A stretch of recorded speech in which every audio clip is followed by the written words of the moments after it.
তুমি যাবো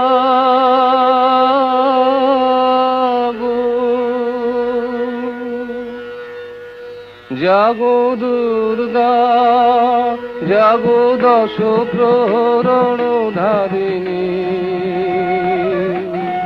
আর সবশেষে আমরা জানি যে আমরা খুব খারাপ পরিস্থিতির মধ্যে দিয়ে যাচ্ছি, কিন্তু এই পুজোর সাথে অনেকে অর্থনৈতিকভাবে জড়িত। একজন মা বা বাবা অপেক্ষা করে থাকে একটা ভালো অঙ্কের টাকা উপার্জন করতে, যেটা দিয়ে তাদের একটা গোটা বছর চলবে। তো পুজো হওয়াটা দরকারি, আর তার সাথে বিচার হওয়াটাও সমানভাবে দরকারি। আর দরকার এমন একটা নিয়ম যেখানে কারোর সাথে এরকম ঘটনা ভবিষ্যতে না ঘটে। মায়ের হাত ধরে আসছে বিচার হবে।